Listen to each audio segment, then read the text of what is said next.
The word that I keep coming back to is uplifting. I have this conviction based on my lived experience that uplifting people or the planet doesn't have to be draining. It can actually feel uplifting to the person who's making that impact. Welcome to another episode of Uplifting Conversations. I am delighted to be joined by two of my genuine favorite Black women in the venture space, women in the venture space, people in the venture space. Keisha Landrum Pierre, Sydney Paige Thomas. Keisha joins us with Emmeline Ventures, Sydney with Symphonic Capital, both just doing amazing things. And I'll let them share with you exactly how they are uplifting venture, uplifting others from their corners of the world. But I'm sure you will be as grateful as me at the end of this conversation as we walk through their journeys and hear a little bit about their work. Keisha, why don't we start with you? Tell people all about Emmeline Ventures, a little bit about yourself, and share your work. Yeah. Happy to do it. Before I do that, I have to send it right back to you because you know, Toussaint, that you are absolutely one of the folks in the space that I deeply, deeply respect and admire because of the authenticity that you anchor everything you do with such incredible authenticity. So the opportunity to be on this podcast, having this conversation in this room, is very special to me. So yes, I'll talk a little bit about my, and also to be doing this with my sister, Sydney. And Tamirs, sorry. And my sister, actually, so Tamirs has been my sister before I met her. I know. Yeah, that's right. We've been sisters since, is this 05, Tamirs? Yeah, at least earlier than that. We went to undergrad together. So I graduated 07. So yeah. It was like 03. So we were 03 to 07 together. Yes. So Tamirs is always behind the scenes for those who have joined us for other podcasts. But today we have Tamirs, important member of our team, also entrepreneur in her own right, joining us for this conversation that is uniquely connected to her. And so, yes, sorry to interrupt, Keisha. No, that's okay. I appreciate you because my true OG friend here in this room is Tamirs. I appreciate it. And then really my journey, what I loved about what you kind of asked and setting us up for this conversation, is like, what was that pain point that tells my story as to why Emmeline? And so I, in partnership with Omoyele Sowore, built, grew, and scaled one of West Africa's, arguably Africa's largest digital media companies, right? It was a digital media startup, Sahara Reporters Media Group. And it was the sort of first civic media platform of its kind. And so it had venture backing for a Nigerian company when Africa was an overlooked market, and grew the company to 50 million monthlies and raised millions of dollars in funding. But in that journey of raising for this startup, the questions, y'all, that I would have to field that had nothing to do with my ability to build a company, nothing to do with how I intended to scale this business. Often I would leave these pitch calls and think to myself, do I even really belong here? Is my idea, is this even a good idea? Questions that I have since proven are inaccurate, but then why even have to go through that every single time? And I said, I want to be in that seat. And when I'm in that seat, female founders are going to have a very, very different experience. They will be empowered. If they have a solid business idea, we're going to lean into the business. I'm going to actually roll up my sleeves and help them build that business rather than try to sow doubt. And so that really leads us to the Emmeline why. That's incredible. I talked to a young brother yesterday who we are potentially recruiting to come on as a fellow team investing team member. He worked this summer for the first time for a Black man or woman ever in his career. And he talked about what it felt like to not have the presumption of distrust, just the presumption that his work wasn't of quality or wasn't sufficient, and then have to rebut that presumption and then get to talk about his work. And so, yes, to be able to offer a presumption of trust to anyone, whether that's entrepreneurs or whatever, it just feels good. That presumption of trust, I love that. And we don't quite understand that it's a burden that we carry. We're not always aware of it, right? And so I said, I want to be in that seat, and I actually want to empower the next wave of, for me, it was really female founders, because I didn't see very many of myself out here building these kinds of companies. My focus really was on the continent, and I just didn't see a lot of peers and female peers. And I said, I also understand why. I always remember one of our investors said to Shuore, who brought me on to help build Sahara with him.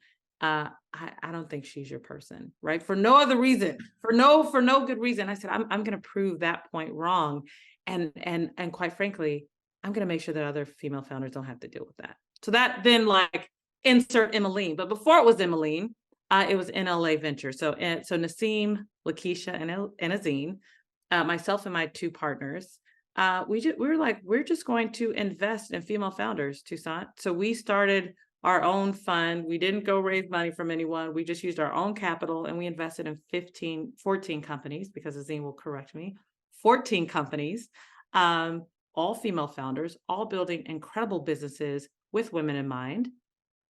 And every single time we would get on a Zoom, folks would say, wait, are y'all the investment team?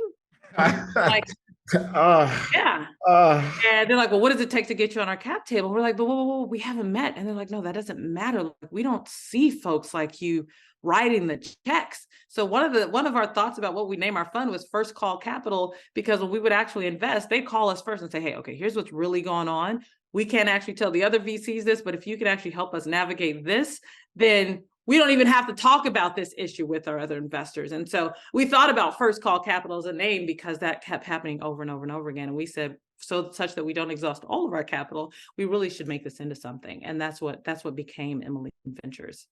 Ooh. And so Emmeline Ventures is an early stage VC fund that invests in game-changing female founders building companies that help women in particular build her wealth, manage her health, and live in a cleaner, safer world. There's an entire business case for this and a huge why for it. But I'm going to pass it to my sister Sydney for her to do her intro. I'm restraining myself so we could get through this podcast. Got so much to say. I know. We always do, though, Toussaint. We always do. Yes. And I know Sydney's story to some extent. And so I'm excited, Sydney, to have you share your work with our audience and sort of who you are and how that came to be.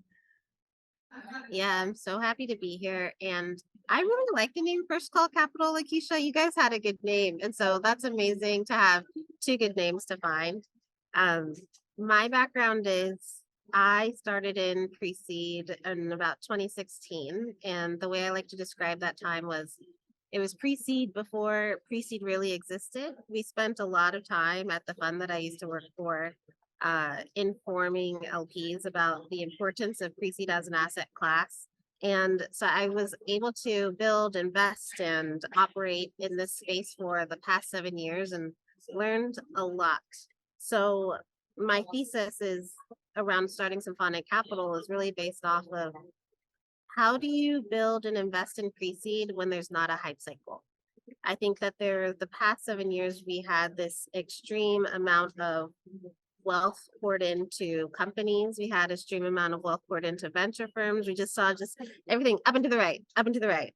And what we've seen over the last couple of months is that, up and to the right is not a permanent place for this ecosystem to be. There's going to be down rounds sometimes. There's going to be company shutdowns. There's going to be corrections, which I think is healthy to the ecosystem. But then also, how do you build in a place and a firm in a ecosystem where you're focused more on not that hype cycle and actually on sustainability? And so much of Symphonic Capital is investing in companies from day one with a really grounded perspective around what does it take to build a company, whether or not Sequoia is writing checks, whether or not General Catalyst wants to give you $100 million valuation. It doesn't matter. If your company is building and creating value, then it deserves to exist. And so what we're looking at is how do we find those companies, underwrite those companies, and support those companies from day one.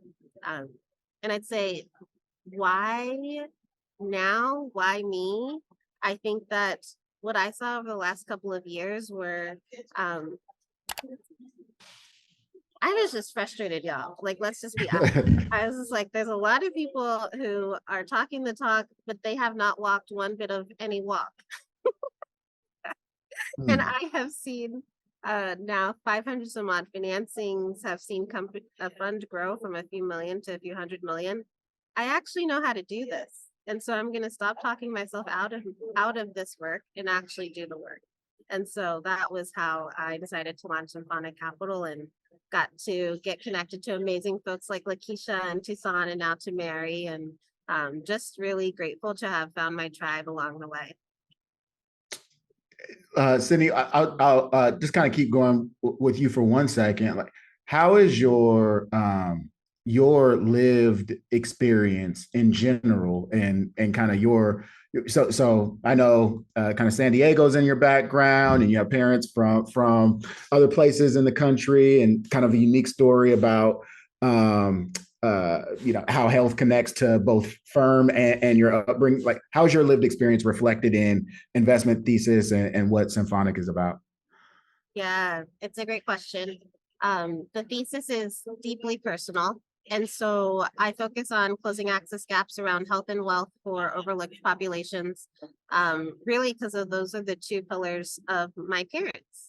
I grew up watching my dad, who's now a retired kidney doctor, but was actually the first Black chief of staff at Mercy Hospital in San Diego, in dialysis clinics with a whole bunch of Black and brown folk connected to these machines for hours and hours on end. And it just made me sad. It didn't make any sense to me. And so that was a little nugget that I tucked into the back of my head. And then my mom's side, she's one of 12 from West Virginia. And so we spent our summers in West Virginia hanging out with our uncles, aunties, cousins. It was just chaos, guys. It was chaos. But I got to get exposed to a whole bunch of different lives that I could have lived. And they were very different from the life that I had the privilege of getting access to in San Diego. And so that wealth inequality, I was also exposed to that from a very young age. And so spent a lot of my career focused on how do I address both of these issues. I started out in government working for Congressman Barbara Lee and also Mayor Bloomberg, and then transitioned that work into the private sector, where I saw a huge impact on having a say and a point of view on what the future looks like, particularly for these overlooked communities. Lakeisha, I am fortunate enough to know not only you, but also your co-GPs as well. And like three in their own right bosses, right? Like to me, as I think about that term and as I describe that term, talk about what it's like to come together with these kind of two different super minds, well-accomplished individuals, and how that dynamic between the three of you makes you collectively better investors, and kind of what you guys brought with you into Emmeline. Yeah, I love that question. They are absolutely super minds and they're absolutely dynamic. And us working together as a trio, I often like to say, is our secret sauce. So much of what you try to do in the world, you just ask yourself a question, think you can Google it. And then for me, I just never get the answers I'm looking for. So I'm like, tell me about women-led funds that are led by women of color. Bam, nothing. Right? I'm like, okay, well, let me just build my own database. So I decided to build my own database. And then I came across like the Female Founders Fund, obviously Fearless Fund, and a couple other funds that are have co-GP teams of women of color exclusively. And I came up with 5 total. And what I think is interesting about that is we're one of the few co-GP teams that are led by women of color. And the reason I think that's important, it actually goes back to your point, Sydney, where you talk about investing in health and wealth. What we have found is the reason our founders, because we're investing particularly in women, we have found that our founders, particularly women of color, are, it actually alludes to what I said earlier, Tucson. It makes us better investors because our founders actually share with us what's going on with their companies.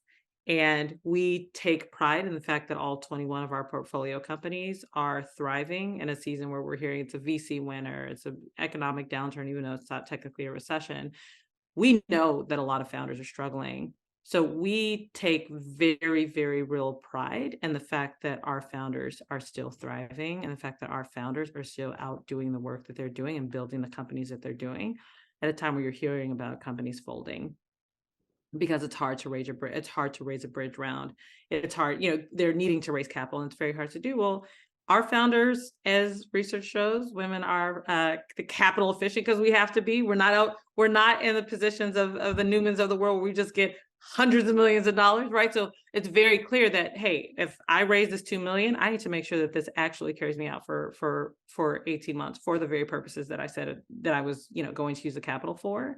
And so to me, when you talk about like, why are we better investors, it really shows up in the fact that our founders trust us. They actually do come to us first, and we're able to actually roll up our sleeves and support them. And there was a founder who actually did have a challenge and didn't share it with us.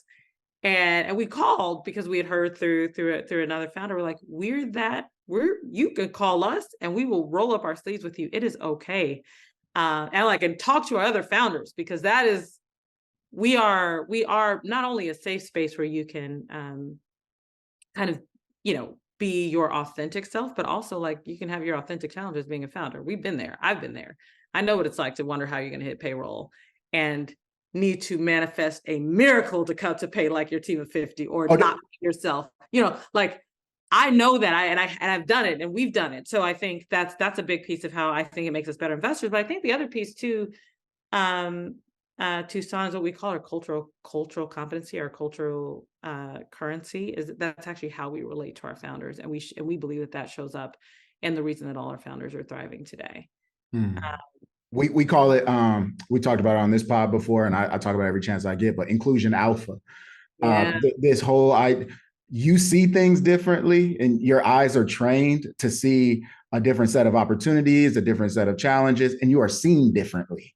You're received differently. You walk in rooms if you have the courage to walk in a room as yourself, you have something to offer as yourself. Your founders sense that, your LPs sense that. And that's something with our collective 1.4% that we talk about all the time. There's not many like you, right? Like that we talk about probably too much. There's not many like you. And so, yeah. Can I comment on that? Because I feel strongly. So to everyone listening to this podcast, right? Yes, we know that we are undercapitalized. We know that. But the reason that there are Paige Thomases in this world, Keisha Landrum Pierre's in this world, is to actually move the needle.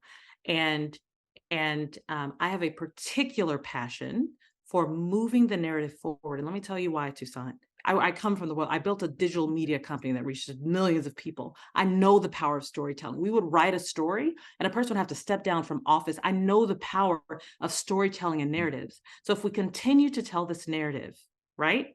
If we continue to tell this narrative of us being undercapitalized, is that incentivizing that entrepreneur with a great idea to come try this out?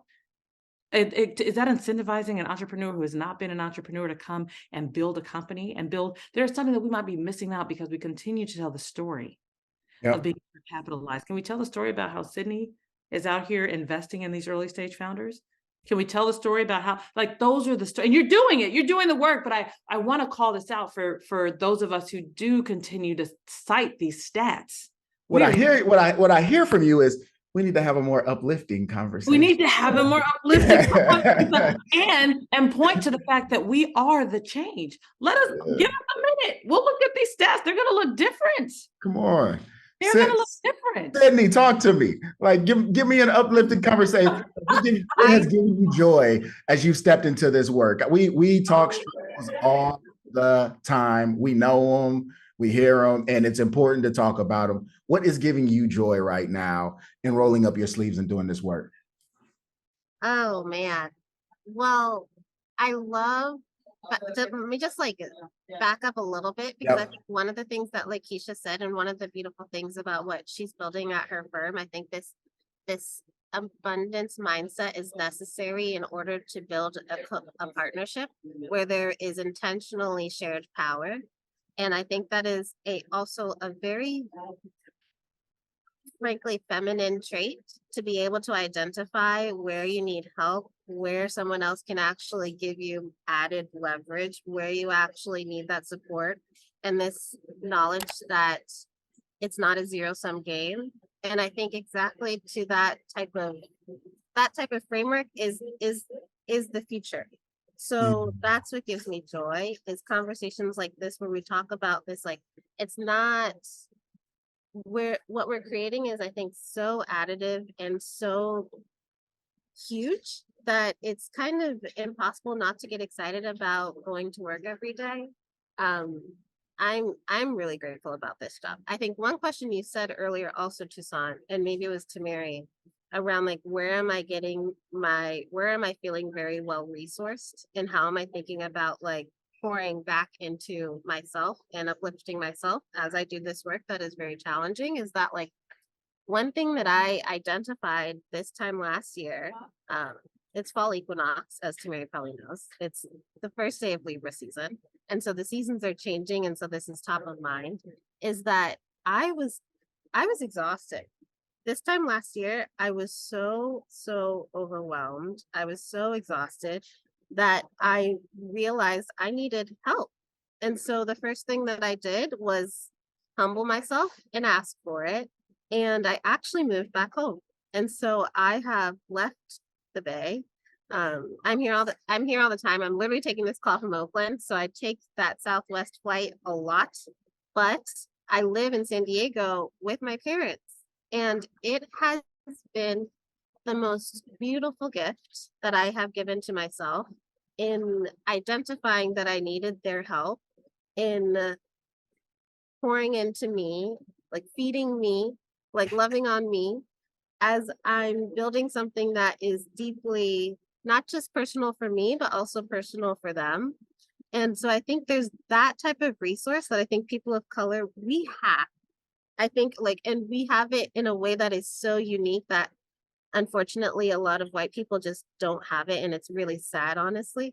But I think that that is a huge value of our community that I don't think we talk enough about, is the power of our community and what it actually looks like to acknowledge that power and what you can do when you acknowledge that power. I feel just so grateful. And so that's Yeah. Go ahead, Lakeisha. Yeah. You've hit on something so important, Sydney, and I would like to echo it to everyone listening today, which is that there's power in our community. And so many of us have this community and we don't actually activate it. So Sydney, you would be surprised to know, but our mutual friend Shannon Nelson knows, and Ty knows well, I have the infrastructure of my parents in my home. And I would not be able to have the, what I often call care infrastructure, resource infrastructure, emotional, mental infrastructure that I have without I joke, I live in a village. When people come over, they come and they're like, oh, for like, yeah, but you're literally coming to the village. Yes, we have a lot of rooms. There's a lot of space and there's a village here. And that is why I'm able to do what I do and have the resources that I have, and to be rooted in the way that I am, for my kids to be able to thrive. There's a village in this home, and we have this community that is so unique that most of us aren't tapping into. So the fact that you are living with that infrastructure of your parents, and I'm doing the same thing. And also, we are literally like very deep in this home, but very intentionally so. Like we could be elsewhere, but we're very intentional about it because it makes what we're all doing very possible, and deepens the richness of how we move in the world and with each other. Oh, and there's a beauty in, I think, first of all, a lot of us, when I think about professional privilege, we're like first generation, a lot of us, right? Like we just got here and we are just now on the precipice of learning how to take that same village mentality and build it around the opportunities that we have in our corners of the world, the privileges that we have in our corners of the world. And so like, I think we're unwinding some of this kind of put your arms around your plate mentality that happens when we're excluded and told that there's space for one and not the other. And so like we're unwinding some zero-sum game mentality that was not naturally ours. But it is beautiful to watch what both of you are doing for your own self-care and your own villages in the home now start to show itself in our professional, entrepreneurial, investor communities. And, I see the ethos is evolving and it's beautiful.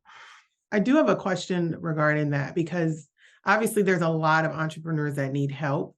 And I think one of the main excuses that I've heard from people that are not, from the underrepresented communities is that they can't find these entrepreneurs, or they don't have access. Obviously, you all have more access because you're a part of the community, but what do you do in the event where you have to turn people away, or you're not able to help them, or maybe they're not there yet? How are you providing support outside of, funding an entrepreneur's business? It's a great question. I think one of the things that I take really, really personally is providing real, candid feedback. And so one of the things that we do at the end of when we say no to any single company is we tell you the real past reasons. We will list out at least 3, oftentimes, reasons why we're passing on your company. And I've gotten feedback from founders who shared with me that past feedback enabled them to think about their company in a different way, that unlocked some different insight that led them to build something different, or the same company, but with a different lens. And so I think that what I try to do is pass on some of the wisdom that I've gained by being in this industry for a minute now to founders who might not have that perspective on what they're building. So +1 to all that, Sydney. I think particularly when we're working with underrepresented founders, they just hear no so much. We really try not to say no, but really just, and then so that's part of it, and really say, okay, even if this may not be a good fit, we are such big ecosystems. I say this both about Sydney and myself, such that we can plug you in somewhere. So if the need is like, hey, this actually isn't really a thesis fit, but I can tell you about this VC, this VC, and this VC that's a good fit, and then making the introduction, which is kind of half the value, because our folks are so busy. If it's like, okay, well, look, Keisha introduced me, I kind of have to respond. I even have a dear friend who just sent a text. I see all your founders just reached out, but I have to respond because, when you make those intros, I think that's actually really helpful when you say, okay, this may not be a fit, but let me point you here and actually do the pointing and do the connecting. That's something very, very big that we do. And then to Sydney's point also, I think when you say like it's not a good fit, or it's not a good thesis fit, or if you're looking in the hood and really trying to understand the business of what a founder's building, and see, call it, flags that perhaps reasons why your firm can't proceed, like you ought to really pass that knowledge on to the founder. Because in my view, like so many of our founders don't have that network to really say, okay, well, I called my uncle and he really put me there. That doesn't exist. So we are also that. Like when I talked earlier about the name of our firm, like we were thinking like many ways we're friends and family to our founders also. So we really do take that seriously, even if we're not investing, to say, we're going to talk to you and share this with you in a way that I think other firms wouldn't, because this is what's going to help you on your journey. What gave each of you hope that by endeavoring to solve the problem set that you've jumped into, that the change that you're hoping to make would result? So, like, I guess in Sydney, people would be healthier and wealthier on the other side of you starting this firm. Like Keisha, women would be in a more sustainable, more wealthy, and in a more healthy state. On you guys coming to, like, what gave you guys that hope? Because the odds are against you. Oh man, there's such a good quote at this point. I don't remember who said it, and so I'm gonna have to find it afterward and send it to you guys. But essentially, it's something like, to be a Black woman in America means that you have to believe that the world can change every day and act as if that is true. Like there is actually like a hopefulness that I think, if you want to get really real back to, is like that our ancestors had to have us at all. 100%. And so I think there is this hope that is embodied in our soul, in our nature, in our, I think, way of being, that is just like, back to what you're saying about this like zero-sum game feeling very unnatural. I think any world in which I am not hopeful feels very unnatural. Like hope actually feels like a very natural way of being for me, that I don't really have to try. I just have to stop listening to, the people who aren't hopeful. And there's a lot of them.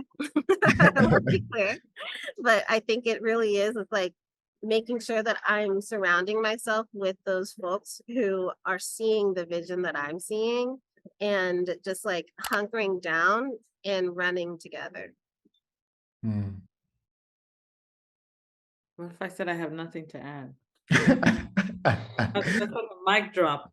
For truly, Sydney, we had, like, our ancestors had to be hopeful, right? Even though they did not see the future that we are currently living, that was that was blazed, nurtured for us. They didn't see it, but they had to have hope that it was possible to build towards it, even if they may not actually experience it. So, like, we already have the reference point of our ancestors who believed in a future they never, ever, ever saw realized, that we are seeing, that is realized today. That actual statement that, when you often hear folks say, I am my ancestors' wildest dreams, like, they literally could not have imagined what this conversation we're having, right, Toussaint? You running a fund of fund. We have 2 Black female GPs, right, deploying hundreds and hundreds and hundreds and hundreds of thousands of dollars into the hands of founders. Like, it's that was, can't even, let alone our ancestors, my parents, right? Like, my living Truly, ancestors. Me. I never saw it coming. Here, us, right? And so I think that is a reason to be hopeful. We have the reasons right before our eyes. And that's why, to Sydney's point, you have to be hopeful and disciplined about the energy that you allow around you, because we already have reasons to be hopeful. We've already seen what has been accomplished with hope. We already know what is possible. So we can't allow that sort of, a common word, use that toxicity or perspective, because it's not helpful. We know that the needle can change, right? But we have to be really focused on it. I am overwhelmed with gratitude for the courage that each of you has displayed in starting where you started and staying this course for as long as you have. Is like just such an honor. I would like to see more of you. So let's just briefly kind of talk about what that blueprint was. And so I think I talk a fair amount about a stretching mentality versus a chasing mentality.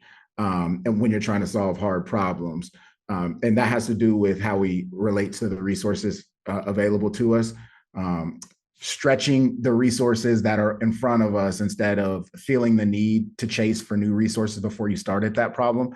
How did you, the two of you, think about like taking inventory of the resources or networks or opportunities that you had around you, and then activating those to start your firms and to continue to do the work that you're doing? Like, how are you thinking about just from where you are moving? It's such a good question. And back to what you were saying immediately about us having this courage and you wanting to see more of us. I think you see more of us when you honor the fact that what we are doing is a courageous act. And I think that there's not enough people who have that word choice. I think that when you talk about, just some white guy who was at Andreessen for 2 years and then he leaves and starts his own fund, like, how brave is he? How courageous is he? How amazing. And then you see one of us, Black women, starting our firm.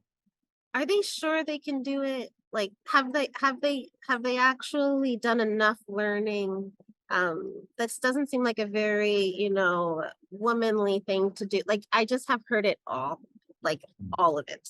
And I think that there is this language that we need to be very cognizant of to continue to encourage women like me and like Keisha to keep doing this thing.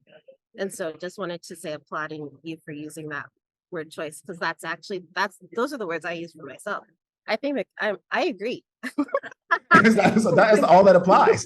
Like, anything else is invalid. Like, it is an act of extreme courage. Yeah. Lakeisha, how did you think about how did you think about like strategically looking around and going, oh, I have what I need, and here's how I'm going to activate it? It's such a great question, Toussaint. I think if I could just hit on, before I answer your question, I want to hit on this point about courage, and the importance of narratives and language. It's part of like what we were talking about earlier, and I appreciate you using language that is uplifting. That's why we're here today, um, because we need that kind of language to encourage more of us to come into the space. We need platforms like yours actually saying, "Oh, wait, we exist, and there are ways to come into the space." And these GPs were really thoughtful and strategic about what they had built to this point and leverage it to get here. I want to hear that, because then maybe I do have a network or a set of experiences that the market could find interesting and helpful to founders. Um, and so I think for me, in terms of leveraging, I'd say I first leverage kind of my experience, Toussaint. So again and again, as a person building a business and needing to raise capital for that business and looking at the folks that I needed to raise capital from, and telling stories about the importance of media and digital media on the continent, I noticed that there was a need for people like me who could understand what these folks were building. I had peers who were also, I'm not gonna say like like beating a wall, but it's like we needed more people who understood what we were building. And so I think one of the first kind of resources was saying, hey, given what I've just built, there are a lot of people that could benefit from these learnings. I actually want to lean in and support what I call the next wave of builders who are building, whether it's social enterprise, big, like have big, large visions for how what they're building can shape culture, can shape communities, can shape truly nations. I mean, like real talk, right? We've impacted elections. Like there's such big impact that we've had. I said, there's another wave of folks who are doing this, but I'd rather them. I saw my experience as actually that first resource that I wanted to scale. Um, and was often thinking about how I could do that while I was at Sahara. I was often thinking about how can I support other founders. And then the other piece is like I began to realize, which I actually think this is not only my realization, that there are a number of us on this call, there are a number of folks of color who have done really incredible things and really great positions at really great firms, whether it's Goldman or BlackRock or Ford or MacArthur or Omidyar or and folks of color in these seats. And I knew a good number of them. And I'm like, you know what? There's a way to really activate this wave, right? We talk about how we are our parents' wildest dreams in some cases. How can I actually activate these folks around me who are accredited investors and may not even realize it, who want access to venture deals or and to be angels, but literally do not have an entree point, like do not have a family member or someplace to go to get access. How can I actually begin to leverage and like activate that network? And then it became, I think, someone who we all know, whose name I'm blinking, actually shared that they just had call after call after call with their friends, and then friends of friends, and began to build around that as a starting point, like leveraging the relationships that existed around them to begin to build a network of support for this initiative. I hope that helps. Yeah, no, the experience, the village, I love it. And Village. the village, uh, like in terms of, and I guess I'll ask you, Sydney, in terms of somebody stepping out and like you're a solo GP now, but you've also transitioned from the public sector to the private sector. You found your way into venture with a lot of intention and a lot of, I think, cold outreach. So what is a micro act that somebody can take right now to find their way to uplifting the things that you're uplifting, or to find their way into venture if they come from a non-traditional background? Like, where would you start? I think it's a great question, and I would tie it actually back to the resourcing question, in that I think people have a vested interest in trying to make it seem like these different industries are much more different than they actually are from each other. And one of the things that I like to say often is that when I was in philanthropy, I was calling the same people who I'm calling now for money. It's the same people. And so I was calling the Walton Family Foundation for capital when I was working in education, and they also invest in venture capital. I was calling the Gates Foundation when I was in education, and Melinda also invests in venture capital. And so there's actually a through line almost always between what you're doing now and what you want to do. And so figure that out, like just study it, because I think the more you study it, the more you'll unearth the similarities more than the differences. And oftentimes what it comes down to is language. There's a different word that maybe VCs are using that you might be using a different word to say the exact same thing at your nonprofit, in your city government job, in your career more broadly, that you don't even know. And so a lot of it is just talking to people about what actually you want to do, and then learning how to translate what you are doing now into the words that you need to use in order to tell the story of what you want to do in the future. Yeah, there are more similarities than differences for sure. I'm a jagged path person from all sorts of stuff, and so I'm a believer. So as we come to a close, I will ask you guys what we ask many of our guests, which is, what does uplifting mean to you? Uplifting means to me precisely what you're doing, Tucson.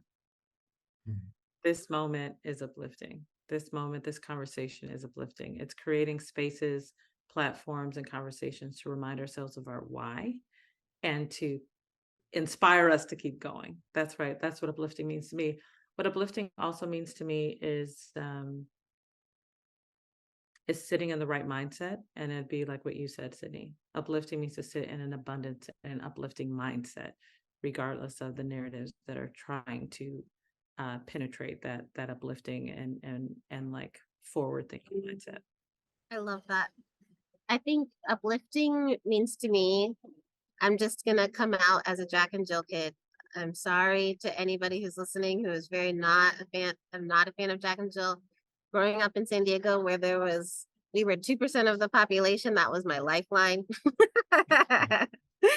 And so, that was the whole Jack and Jill, narratives, like lift as we climb. That was on every single, I'd say, t-shirt every year of that organization. And that is just something that has been instilled in me since I can remember, is that there's this sense of duty that I have to actually be a part of that journey, not just for myself, but for the broader community. And so that lifting is how you get it done. Well, you, Sydney, you, Lakeisha, you, Tamirs, are all uplifting to me. I am grateful for your time and for your wisdom and for your presence and for your courage. Thanks for taking a few moments here to share. Please be sure to subscribe, like, and click the notification button so you never miss an episode.